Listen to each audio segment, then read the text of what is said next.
This is Art Television.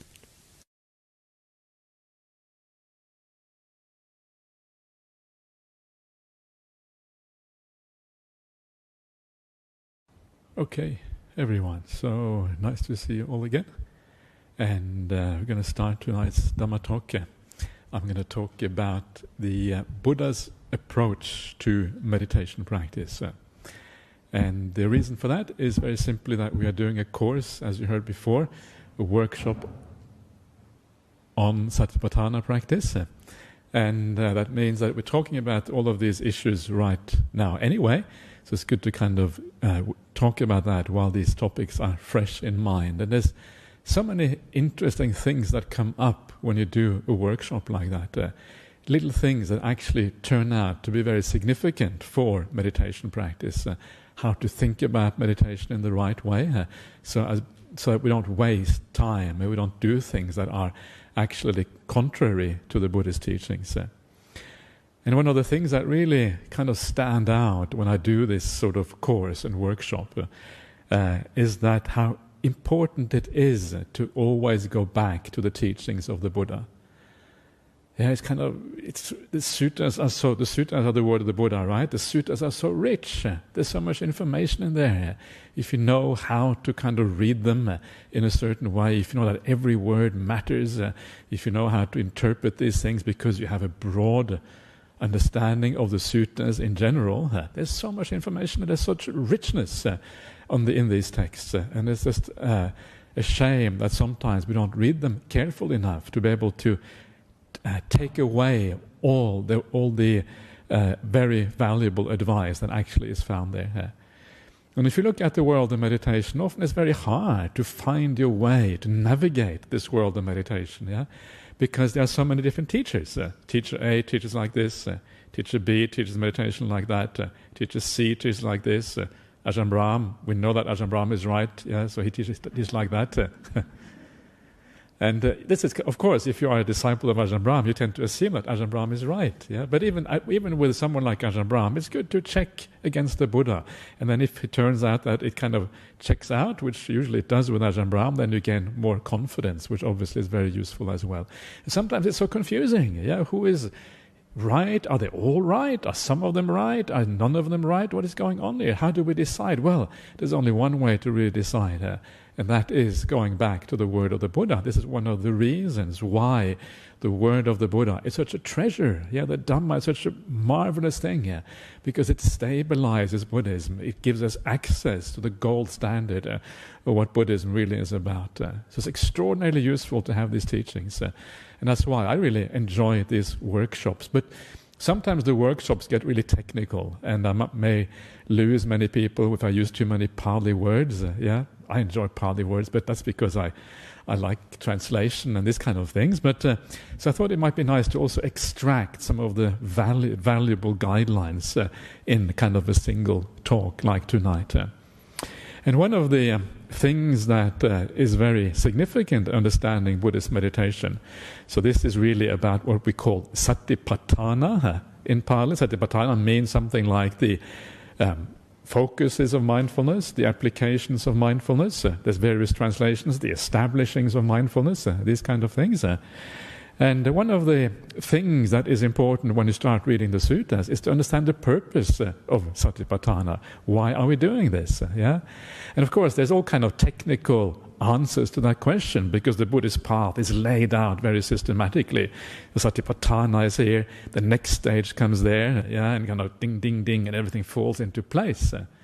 The problem with technical answers to this question, actually technical answers are very important, of course, but the problem is that they're not all that inspiring necessarily. It's kind of intellectual, it's systematizing things. It doesn't really get to the heart of things. It doesn't get to the feeling, emotional state of things. And what drives human beings is feelings, it's emotions.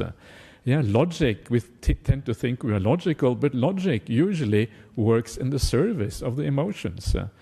First we feel good, and then we think, okay, better find a logical explanation for that, otherwise no one's going to believe me. Actually, we don't even think that. That's just how we operate.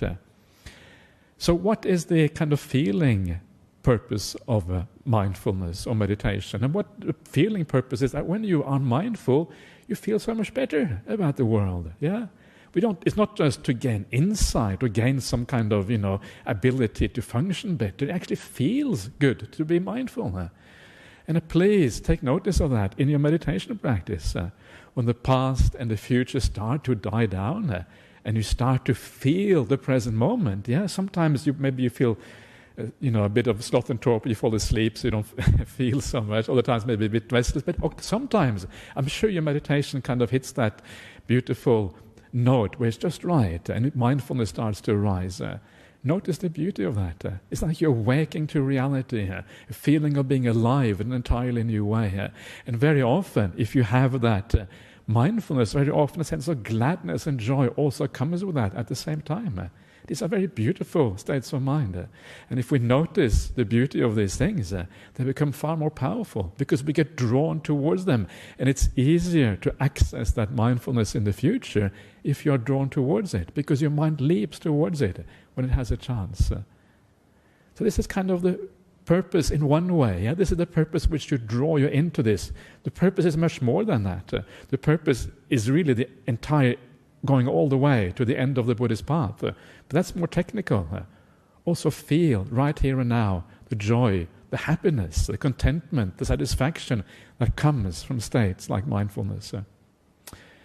But I want to come back to some of the lessons that we find in the suttas about how meditation practice and how mindfulness in particular, how it actually works. And what are some of the hints on how to do this in a way that it gives more, get more value for each breath, so to speak. Yeah, you get more out of these things. And one of the first thing that occurs to me very often when we talk about these things is that very often there seems to be this idea in Buddhist circles that mindfulness begets mindfulness. If you are mindful, consistently all the time, that makes you more mindful in the future. So if I really try to be mindful, then mindfulness will grow, because of that. And the idea is a bit like, it's as if mindfulness is like a muscle, The muscle of mindfulness, like if you train a muscle, obviously a muscle will grow and become strong as a consequence of training your muscles. That's how a muscle works. But does mindfulness work like a muscle? Does it become strong merely by the fact that you try to be mindful, that you use this? Is that how it works? It's an interesting question, because this is kind of one of the assumptions very often in meditation circles, and it's really worthwhile investigating that. And the answer is, and this is one of the things that you learn from someone like AJAHN Brahm, and of course then you learn it from the suttas, you learn it from your own experience after a while, is that if you try too hard to be mindful, it has almost the opposite effect. I'm going to be mindful. Be present, don't think about the past. And if you try too hard, it exhausts you. After a long day of being mindful, you're kind of ready to crash out because you're just so exhausted from being mindful all the time. That's kind of counterproductive, isn't it? It's supposed to give rise to more mindfulness. Very often, trying too hard to be mindful has the reverse effect than actually what it's supposed to have. So don't take these things, just what you hear, kind of in Buddhist circles, don't take it on board too quickly. Have a little bit of kind of look at things a bit more deeply and see what is going on. So I say, of course, if you are able to be mindful in a more gentle way, it will have a positive effect. But even then, it is not quite clear. So this is the first thing. It often can easily backfire if you get it wrong. But there's an even better reason to think that this doesn't work. And that other reason is that the Buddha never says that if you are mindful, that begets more mindfulness. Mindfulness begets mindfulness, not actually found in the suttas. In the suttas, in the word of the Buddha, there are very different things that lead to mindfulness, but not mindfulness itself. There's heaps of things there, but not mindfulness itself. So what are the things that the Buddha says gives rise to mindfulness? I've talked about this here before. I'm sure many of you know this already, but the most obvious thing is morality, virtue, kindness. I always say, if there's one thing you should focus on the Buddhist path, it's kindness, because that is kind of the foundation for everything else, including mindfulness itself. So if you really want to be mindful, be kind, be caring, be compassionate, be understanding, look after yourself and other people, by body, our actions in the world, through our speech, which is often quite difficult to, rein in and make sure we only say the right things. Everyone slips up every now and again, and that's okay. But also in mind itself. Are you able to have a sense of loving kindness and compassion for the people around you generally during the day? This is the holy grail of mindfulness. If you can do that, I guarantee you will become mindful. This is exactly what the Noble Eightfold Path is about. Yeah, all the virtue factors come first. Right speech, right action, right livelihood, then right effort, which is all about purifying the mind, then comes right mindfulness. There's a reason for that. The early factors are the cause, they are the condition, they are the source that enable you to access right mindfulness later. So virtue, this is the cause, not mindfulness is not the cause for mindfulness. Virtue, kindness, goodness, that is the cause for mindfulness. And there's another one, and that is, interestingly enough, it's right view. Right view or straight view, thinking about the world in the right way, that too is a cause for mindfulness. Why is that? And I will give you an example. I think it kind of becomes kind of obvious that the reason why we are not mindful very often is because our mind has desires for all kind of things. When you think about things in your meditation, it's because there's some desire underlying that thinking, which takes you to these places.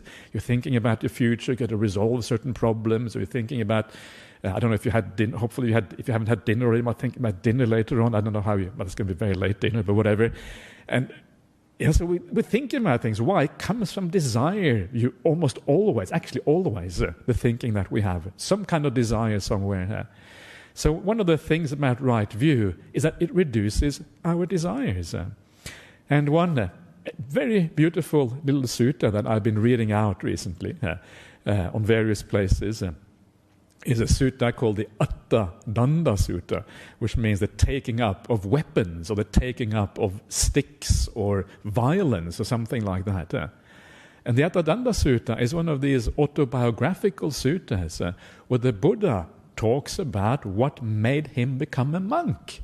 Before he was a monk, he was still living the household life like all of us have, and then becoming a monk. What made the Buddha become monk? Well, obviously, it was some kind of right view, obviously, otherwise he wouldn't become a monk. What was that right view? And this is beautiful verses. I probably can't remember them now, but there was something about, where he looks at the world, and he says the world is floundering like a fish in a small puddle. Fish in a small puddle, floundering, kind of flapping about, not really knowing what to do. The fish is kind of doomed in that little puddle. There's nowhere to go. There's nowhere to escape. The world is like a fish in a puddle. We are all on this little earth together. And the earth is always becoming smaller. We're affecting each other all the time, around this globe. And then there's climate change. The kind of the gases that let out on the opposite side of the planet are going to affect us right here in Perth. Everything is so interconnected with the news and everything. There's no escaping. And the Buddha says, even though we are floundering like the fish in water, still we are quarreling and arguing with each other, using violence against each other. Kind of really fitting right now, seeing the war is kind of being started in Europe between Russia and Ukraine. People are mad. Who wants to have war in this world? War is so much suffering. Kind of craziness. But this is what people do. And the Buddha says, when I saw that we live in this tiny world together, and we keep on taking up weapons and being violent towards each other, always being in aggression, always having these problems, either within the family or within the city, within the Buddha society, not so often in the Buddha society, fortunately. Within any kind of grouping of people, there's always a little bit of conflict. It's very hard to avoid that conflict entirely. Nation between nation, tribe between tribe, family between family, within families sometimes themselves. This is the human condition. You cannot really avoid it. And when the Buddha saw that, he realized, I got to give up this world. I got to find somewhere else. That else, somewhere else, is within. There is no end to this in the world itself. We've been trying for millennia to create the perfect society through this ism, through that ism. We cannot create the perfect society without, because the Buddha says there is a dart stuck in our heart. And the dart stuck in your heart is the dart of craving. And craving and desire is what drives all these problems in the world.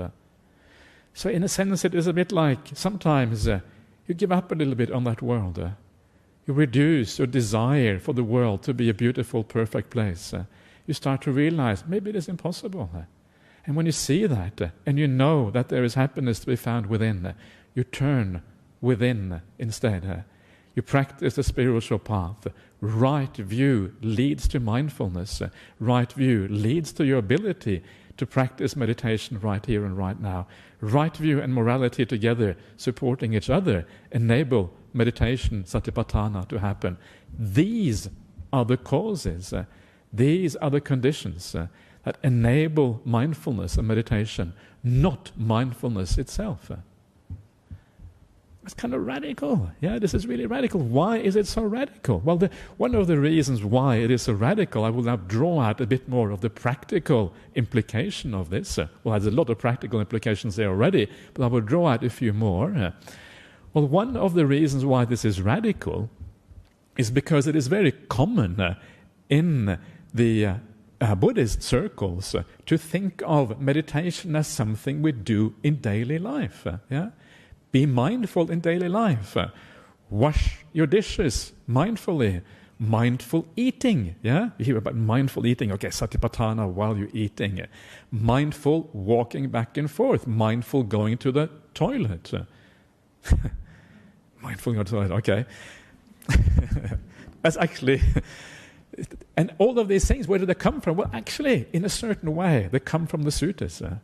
Because in the Satipatthana Sutta, I'm talking about Satipatthana now, which is all about mindfulness, one of the kind of exercises, if you like, or one of the ways of practicing Satipatthana is precisely said to be you're mindful while going forward, going back, eating and drinking, sitting and sleeping and waking and talking and being silent. And there's a whole list, yeah, including going to the toilet is actually included there. That's why I said that.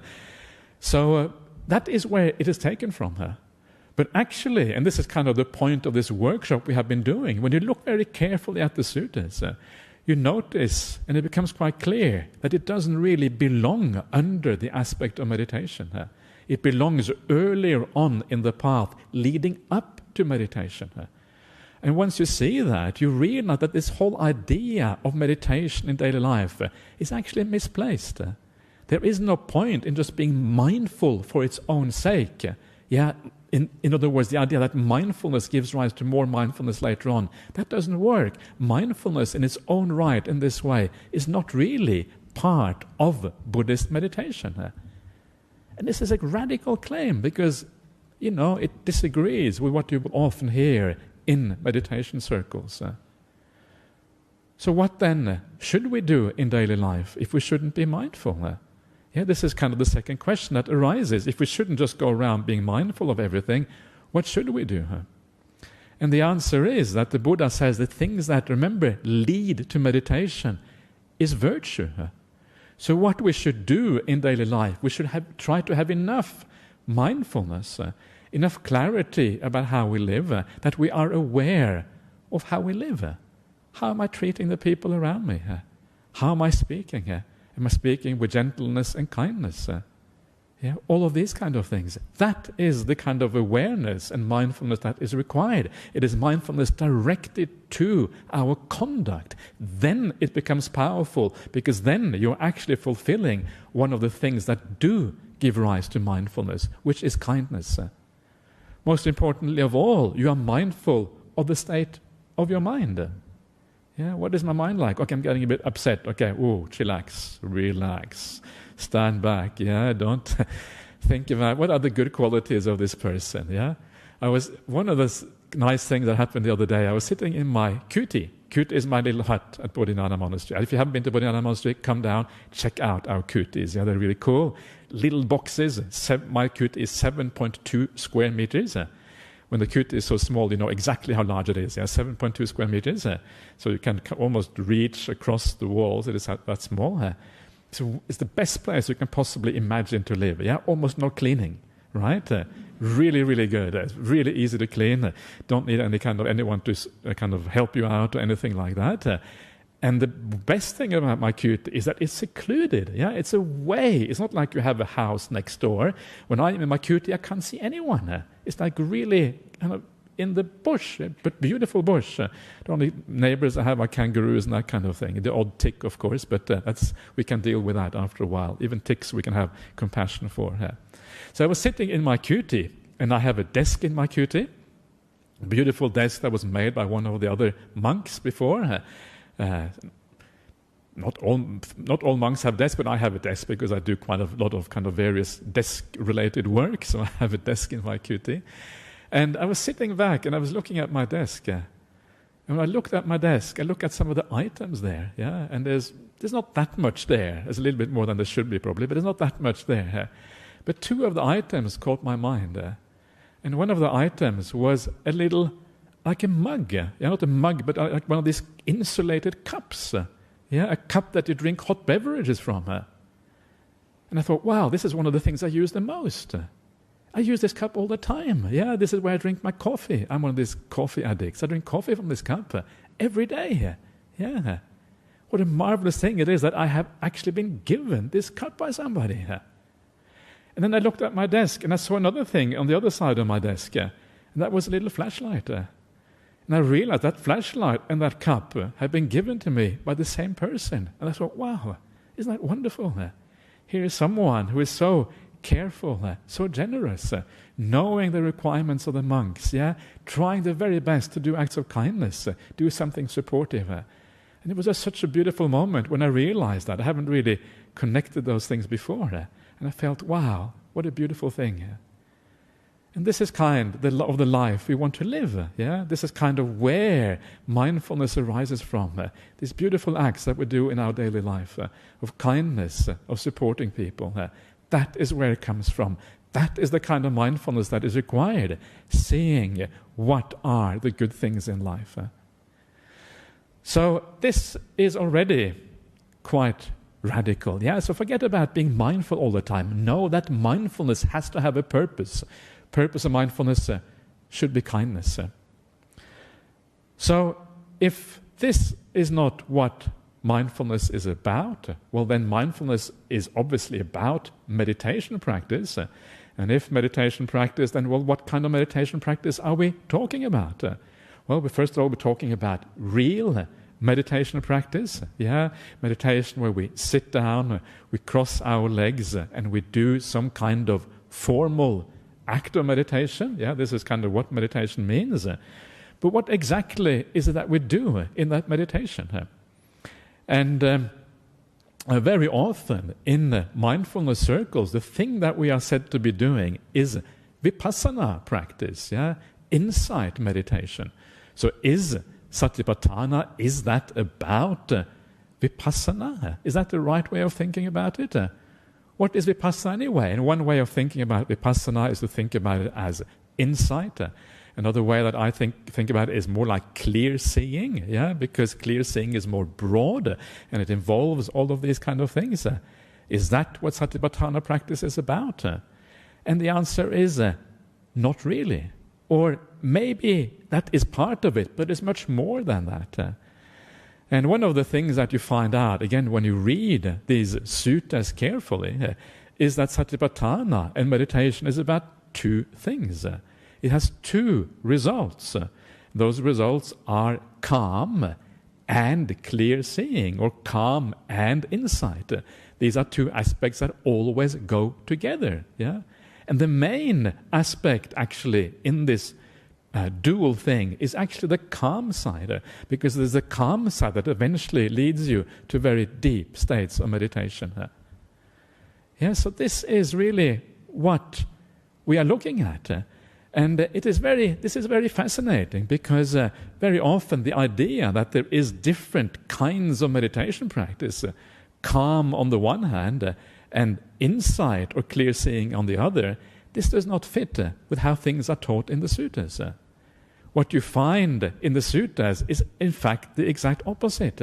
What you find is that calm and insight, calm and clear seeing, they're not actually meditation practices at all. What they are outcomes of meditation practice. And they are outcomes that always come together. Yeah, when you practice meditation in the right way, you always get both calm and insight. Why is that? Well, because the reason is because when you are calm, you tend to see clearly. When you tend to see clearly, you tend to be calm. Yeah, these are two sides of exactly the same thing.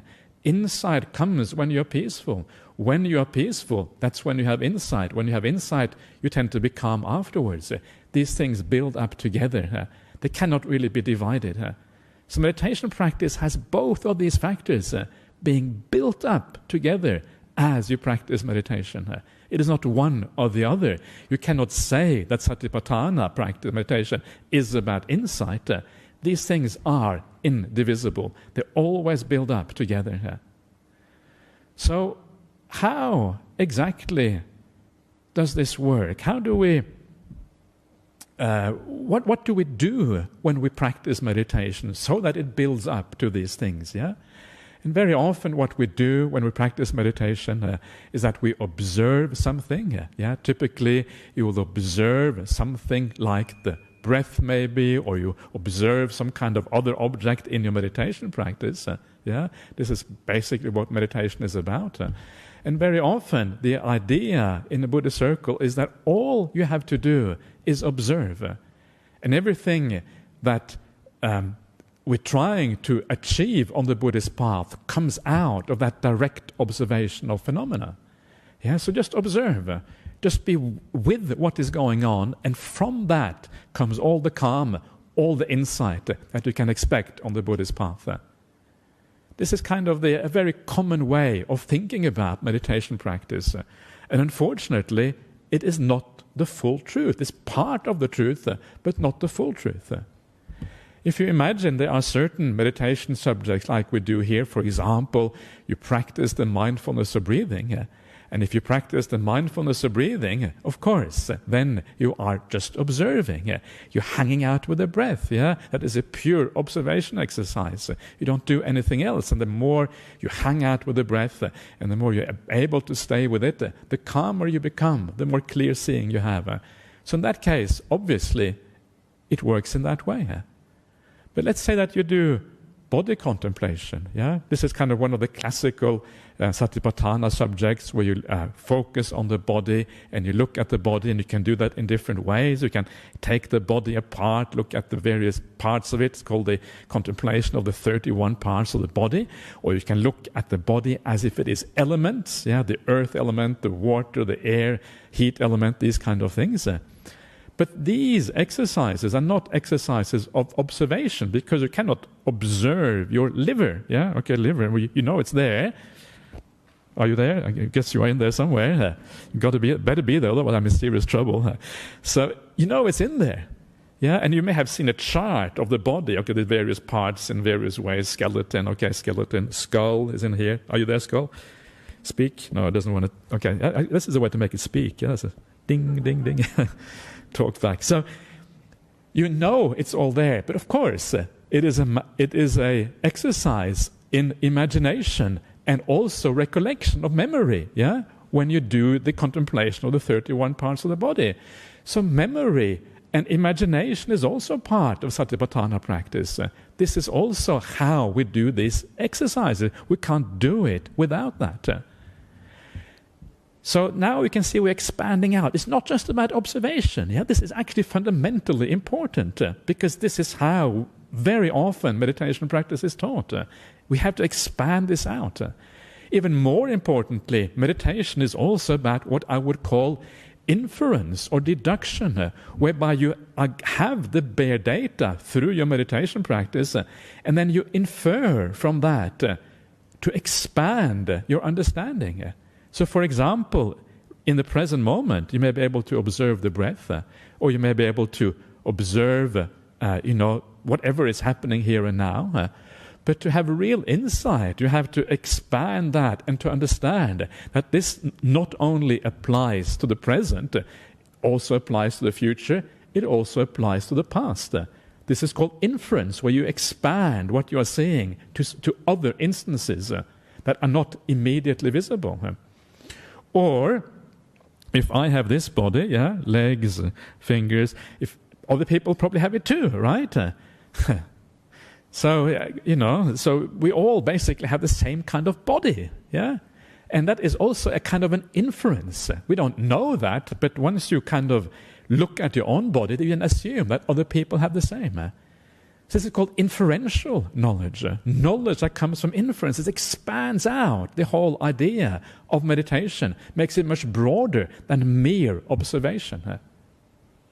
So why does this matter? And I'll give you an example of why it matters and why it is really significant. So one of the kind of standard ways of meditation that we are taught in Buddhism is the idea that you have to watch the pain in the body. You can go on a meditation retreat and you can say, I got so much pain, what should I do? Watch the pain. This is very standard meditation instruction on meditation retreats around the world. One of the few exceptions to that, Ajahn Brahm is a big-time exception to that one. He does not believe in pain meditation. He believes in happiness, joy, ecstasy, bliss meditation. That's what he's famous for. So why do we hear this so often, that we have to watch pain in the body?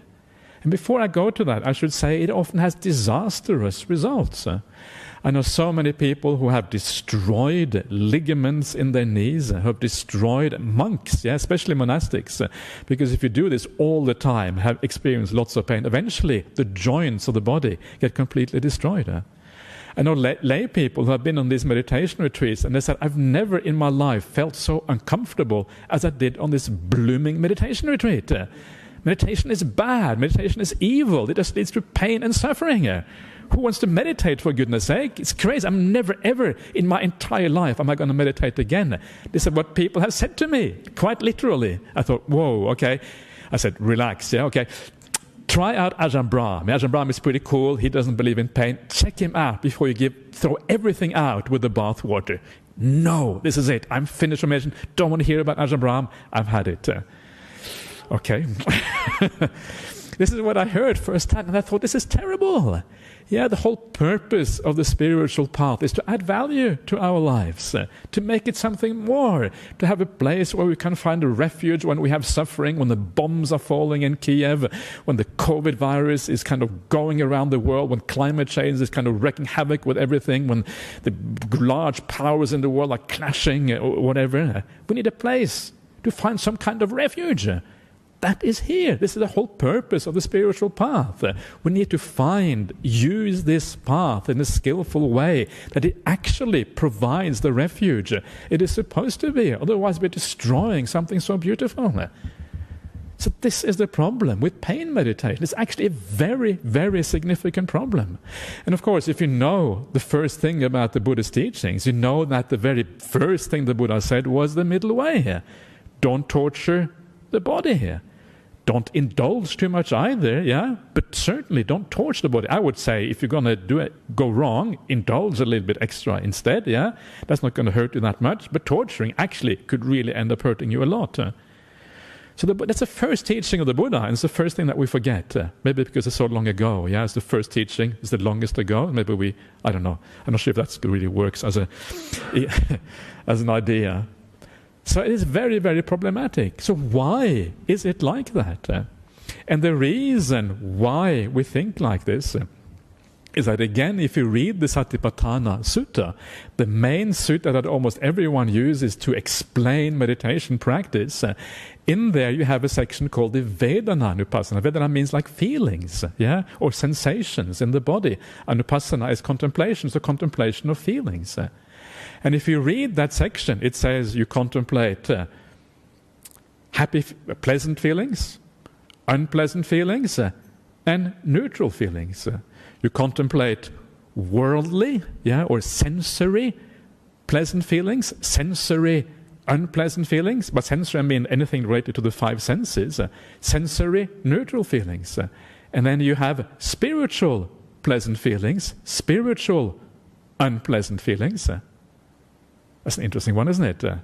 I'm not going to talk about that tonight. That is to make sure, that's just an advertisement for the next talk. I'm going to talk about spiritual unpleasant feelings, just to give you, excite you about the next talk coming up. Actually, I probably won't talk about it. The last one is neutral spiritual feelings. But you will notice there that this text says specifically that you have to contemplate sensory unpleasant feelings. Well, what are sensory unpleasant feelings? Pain in the body. That's sensory unpleasant feelings. Watch it. Yeah, it says in the Satipatthana Sutta, you must watch those feelings. Actually, it is wrong. Yeah, it doesn't actually mean that. And very interestingly, if you look at the Satipatthana and meditation from another point of view, from the point of view of mindfulness of breathing, because mindfulness of breathing also talks about contemplation of feeling, and what you find there is that you contemplate rapture. Rapture is like joy. You contemplate bliss, sukha.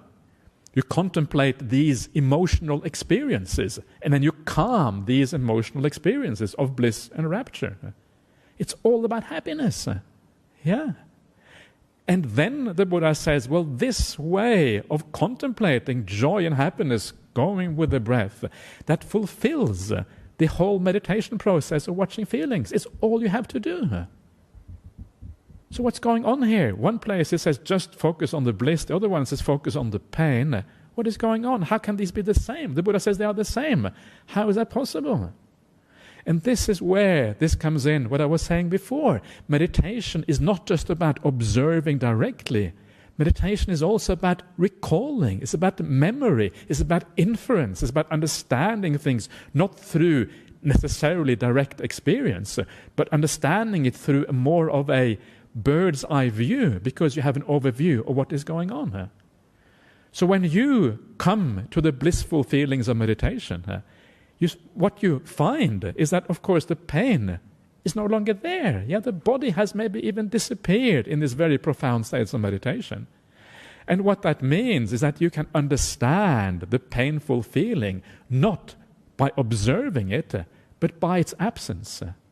Because absence is the most powerful insight you can have when something is completely gone. Yeah?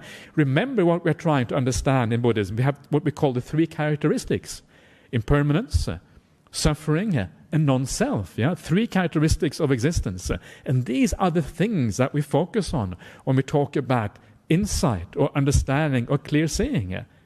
What is the best way to understand impermanence?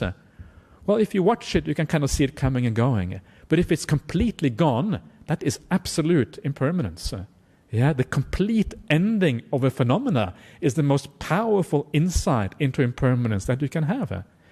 Is also an insight into suffering, yeah, because when the suffering is completely gone, you think, wow, now I understand how painful those painful feelings actually were. Yeah, I thought I could deal with them, but once they are gone, and all you have is, then you really fully understand the suffering or the pain of that experience. And also, you understand non-self, because it's gone. You no longer have access to it. And that lack of access means that it is non-self. It's got nothing to do with you, because you are still here, it's completely gone, and you're fine. So this is actually not only do you not have to watch the pain, it is not even the best way to understand and to get insight into pain.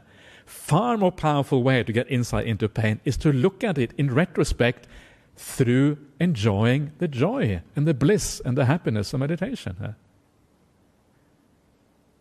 Isn't that good news? You should be jumping up and down now, yeah? Yay! Wow! This is the most wonderful thing I have learned all day. Because, I don't know, some of you may never be aware that these are teachings that are taught commonly in the Buddhist world, but some of you will be aware of that, and you will think, wow, yeah? Because to me, this is a very important point, and it makes a spiritual life so much more worthwhile. It makes it so much more joyful, so much more happy. It makes it a real refuge that we can go to when we don't have to go through all of these painful things on the path to achieving something worthwhile. Yeah, I think there's something deep in the human psyche. We think that pain is gain. We think that when we kind of mortify the flesh, the evil flesh, yeah, when the flesh feels pain, yeah, then the spirit is released. Yeah, okay, mortify the flesh, maximum pain, maximum gain. Actually, it doesn't work like that, says the Buddha. So, but it's something psychological. If you look at religious experiences around the world, it is very common, this idea of mortifying the body, creating pain in the body. Yeah, somehow that will release the spirit or the soul or the mind or whatever it is, depending on what kind of religion you're holding on to. You see that in Christianity, you see it in Islam, you see it in Hinduism, and lo and behold, you see it in Buddhism as well. And this is problematic, especially since the Buddha warned us precisely against this. So, yeah, very practical ideas about Buddhist teachings, about meditation practice specifically.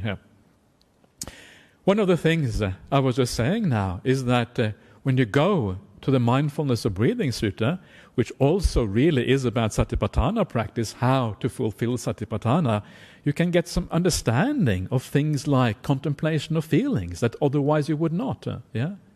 So actually, the whole idea of mindfulness of breathing is very interesting here. And according to the sutta, mindfulness of breathing is all you have to do. Mindfulness of breathing fulfills all the 4 satipatthanas. There are 4 satipatthanas, 4 applications of mindfulness: body, feeling, mind, and principles, or something like that. 4 Dhammas is the last one. 4. All of those are fulfilled merely by watching the breath. And again, this is also quite radical, because if you read the Satipatthana Sutta, it starts off, and all it tells you there is that, well, you watch the breath is only connected with body contemplation. Yeah, it doesn't talk about the breath after that. So many people think, okay, I'll just stick with the breath, doing body contemplation, and then when I go to feelings, it's got nothing to do with breath. Well, that's wrong, because when you come to the feeling section of Satipatthana, it doesn't say how you're supposed to do it. It doesn't give you a context. It doesn't talk about the meditation object. All it says is that you're supposed to contemplate feelings. And the only place where you actually find that context is in the Mindfulness of Breathing Sutta, Anapanasati. The context is, watch the breath. And when you watch the breath, feelings will arise. And because feelings arise while you're watching a breath, you're doing feeling contemplation right there. The breath contemplation is the context. So the Buddha really gives some very powerful pointers that what we should be doing is breath meditation, not just focusing on the body without context, but in the context of a larger or a specific way to kind of anchor you to mindfulness through the breath. That is how we do the whole thing here. So mindfulness of breathing is really the whole path of Satipatthana meditation. It's all you have to do. Can you do it in other ways? Are there some additions to that? Yes, there are some additions to that. But this is the exercise the Buddha recommends to fulfill this. So I say that is what we should be doing here. And then, of course, as you do the mindfulness of breathing, what is the purpose of mindfulness of breathing? Well, in the suttas, the mindfulness of breathing often is said to lead to samadhi. Samadhi is the deep stillness of the mind, the profound bliss, the profound peace you can attain by practicing meditation in a good way. And so Satipatthana leads to, mindfulness of breathing leads to samadhi. That must mean that Satipatthana leads to samadhi. But most people say Satipatthana leads to insight. Well, actually, it is true that Satipatthana leads to samadhi. This is one of the things I've been pointing out during this course on Satipatthana, is that in the suttas, Satipatthana always leads to samadhi, always leads to the stillness of the mind. This is the purpose of Satipatthana. This is the main purpose of Satipatthana. So how does it do that? I say mindfulness of breathing. So does that mean that all we do is calming, no insight? Actually, no, it doesn't even mean that. Because remember, I said before, samatha, vipassana, calm and insight always go together. Yeah? So you use your right view, you use the wise reflection about reality, you contemplate your meditation practice. This is why I like to do at the end of every meditation, think back. What happened during the meditation? How does it work? That is an aspect of that inquiry into how the mind and how the meditation works. So that you still do both vipassana and samatha, because they are the outcomes of meditation. But the purpose of both the vipassana and samatha is samadhi. Even vipassana has the purpose of samadhi, not deep insight into the nature of reality. Why? Because deep insight into the nature of reality is actually impossible without samadhi. Samadhi is the cause for seeing things in accordance with reality. So as we do the mindfulness of breathing, we're fulfilling satipatthana meditation practice, achieving the samadhi, which actually is the purpose of all of these practices. The whole satipatthana is geared towards achieving samadhi and stillness of the mind. And then what happens? Well, this is where finally satipatthana starts to become a little bit different. Once you achieve samadhi, and if some of you here have achieved samadhi, then marvelous, because it means you've gone a long way on this Buddhist path already. But if you do achieve samadhi, that is where deep insight can happen. And that is where you can say the extended version of satipatthana, which actually is aimed at deep insight. This is where it is to be found. Because based on that deep stillness of the mind, insight into the nature of reality becomes possible. And this is where satipatthana takes you all the way to awakening itself, all the way to enlightenment. Not before samadhi, but after samadhi. This is where the deep insights happen. So, just to summarize for you very briefly the things I kind of have been saying tonight. Remember, it is not mindfulness that leads to mindfulness. It is kindness and right view that lead to mindfulness. Meditation is not really to be done in daily life. The purpose of mindfulness in daily life is to ensure that your conduct is pure. That is the purpose, not just to be mindful in its own right. Keep your mind in check. Keep your actions in check. Remember that meditation is much more than mere observation. Meditation is also about looking back on things, understanding things from the perspective of a higher point of view, from the perspective of things ending, ceasing, completely being out of control. That is where the real insights and deep understandings of the nature happens, which means you don't really have to go through pain meditation to understand that pain is bad. You can do that from a higher perspective. And then finally, all the meditation can be done through mindfulness of breathing. That mindfulness of breathing eventually becoming samadhi, and eventually you take that samadhi deep enough and you then watch the nature of existence. That is where awakening itself can happen. Okay, there you are. That is the talk for tonight. Okay, everyone. That's all for today. So let's pay respect to the Buddha